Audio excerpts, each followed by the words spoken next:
नमस्कार, आप सभी का बहुत बहुत स्वागत है हमारे राष्ट्र हिंदी चैनल जग सागर न्यूज पर। हमारे चैनल जग सागर न्यूज़पेपर व चैनल के संपादक आरिफ शेख के साथ आइए रुक करते हैं आज की प्रमुख खबरों की ओर।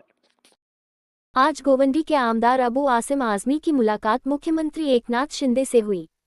इस मुलाकात में भिवंडी महानगर पालिका और मेट्रो प्रोजेक्ट से जुड़े अहम मुद्दों पर चर्चा हुई। वहीं कई दिनों से चुप्पी साधे हुए भिवंडी के आमदार रईस शेख ने आज आखिरकार मीडिया के सामने आकर बयान दिया।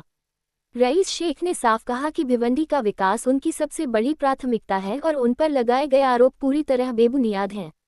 उन्होंने ये भी कहा कि कुछ लोग सच्चाई को तोड़ मरोड़ कर मिर्च मसाला लगाकर पेश कर रहे हैं, लेकिन जनता के हित को ध्यान में रखते हुए हर फैसला लिया जाएगा।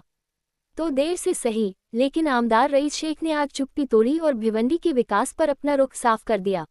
के लिए तो मेरा रिकॉर्ड है 2019 से कई बार मैंने कहा है कि उसको मुआवजा जो है वो मिलना चाहिए, और मुआवजा जमीन मालिक को मिलना चाहिए, टेनेंट को मिलना चाहिए, लीगल इलीगल ना देखते हुए सबका पंचनामा करके उनको मुआवजा मिलना चाहिए। और ये मुंबई में हो रहा है। तो वही बात मैंने आज उनको याद दिलाया कि भाई सबसे पहले कॉम्पनसेशन तय करो, फिर ही किसी भी स्ट्रक्चर को हाथ लगाओ। दूसरा मैंने एक विजय लिया कि जब आप कोई भी रोड के ऊपर जिसको कहते हैं कि उसको चौड़ा करते हो, तो वहां की मस्जिद, मंदिर, दरगाह, बुद्ध विहार, भारत रत्न बाबा साहेब अम्बेडकर का जो स्मारक है, ऐसे जो भावनिक स्ट्रक्चर्स है उनको हाथ मत लगाइए। और कुछ आधी अधूरी इंफॉर्मेशन जो है समाज में भेजी जा रही है, उसकी कई बातों के खुलासे आज हो गए। सबसे पहली बात, मैंने कमिश्नर साहब से कहा कि आप ये धार्मिक स्थलों के बाद क्लैरिफिकेशन करें। आज मुझे खुशी है कि कमिश्नर ने ये बहुत साफ तौर से कह दिया आप सबके सामने कि हम किसी भी धार्मिक स्थल को हाथ नहीं लगाए। मैं एक कदम उसमें आगे बढ़ के कह रहा हूं कि आप उसको डीपी में इस तरह से दिखा दो कि आगे भी वो प्रोटेक्ट हो जाए। उन्होंने कहा इलीगल लीगल न देखते हुए धार्मिक स्थलों को हाथ नहीं लगाया जाएगा, इतने सारे लोगों के बीच में उन्होंने कहा। अब बात है कि अंडरग्राउंड मेट्रो का विरोध हो रहा है, बिल्कुल नहीं। ये डिसीजन 2023 में हो चुका है, 2023 में। और आज भी मैं एमआरडी कमिश्नर से मेरी बात हुई, कैबिनेट इसका निर्णय यानी टेंडर निकालने का शासन निर्णय तो हो गया अंडरग्राउंड का, कोई प्रॉब्लम नहीं है। अब टेंडर भी ये महीने में निकलेगा, उसका कैबिनेट को अप्रूवल देना है और कैबिनेट में फाइल पुटअप अभी जल्द से जल्द हो जाएगी। अब दूसरी बात ले लीजिए आप कि लोग कह रहे हैं कि मेट्रो का विरोध हो रहा है, बिल्कुल नहीं है। आज कमिश्नर ने सबके सामने क्या क्लेरिफाई किया, डीपी प्लान अलग है, मेट्रो अलग है, और जो कुछ भी सर्वे हो रहा है मैंने उनसे कहा कि हमको कॉन्फिडेंस में लेने की बात करो।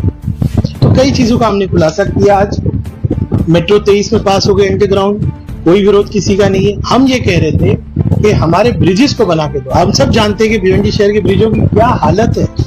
अभी दमनगर नाके पे जो ब्रिज है वो ऑलमोस्ट मेरे ख्याल से उसका रिकॉर्ड भी नहीं मिल रहा और वो कभी भी गिर सकता है। उसके बाद जितने ब्रिजेस है रोज एक्सीडेंट हो रहे हैं। हम चाह रहे हैं कि जो है ब्रिज 4 लेन का बन जाए, नीचे पिलर वही रह सकता है, स्ट्रक्चरल ऑडिट उसका करने के लिए कह रहे हैं। ये सब चीजों को समझ के सम्मानीय मुख्यमंत्री जी ने जो है मेरे ख्याल से जून या जुलाई में मीटिंग रखी थी, 26 जून को मीटिंग रखी थी, ये आज अभी 2025।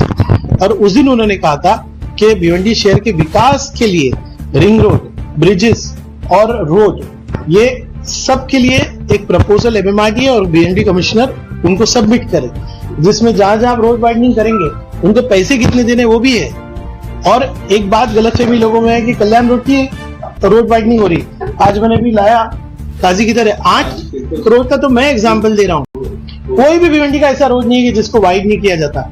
डीपी का उसूल है कि आप का रोड अगर 6 मीटर का है तो 9 मीटर होता है, 9 मीटर का होता है तो 12 मीटर का होता है। और ये आप 8 रोड देख लीजिए, सब वाइड हो रही। खाली 8 रोड नहीं दिखा मैंने, 8 रोड अभी 10 मिनट में बना लिया।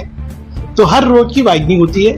मैं जो दुष्प्रचार हो रहा है उससे लोगों को बचना चाहूंगा। भिवंडी में विकास की बात होनी चाहिए। कुछ लोग राजनीतिकरण करना चाहते भी, आमदार का नाम, बिल्डर का नाम, मसाला नहीं डालेंगे तो पिक्चर कौन देखेगा, है कि नहीं? तो मसाला डालने के लिए कुछ भी एलिगेशन लगाओ। हम अभी आपको बताऊं, गौहर कंपाउंड के लोग आए कि वहां पे आरजी जो है, जो ग्रीन लाइनें बढ़ गई, हम उनके लिए कॉर्पोरेशन आए, उनकी बात की, वो सरकार से मना के ले रहे हैं। रोहिदास पाटिल ये अशोक पाटिल जी 2-3 दिन पहले आए कि मेरे यहाँ पे इशू है। हर डीपी के इशू को हम सुनते हैं, उनके लिए आते हैं, लड़ते हैं, और असेंबली गवाह है भिवंडी की कि कितनी बार डीपी के इशू उठाए गए हैं। Subscribe to Jagsagar News for the latest update.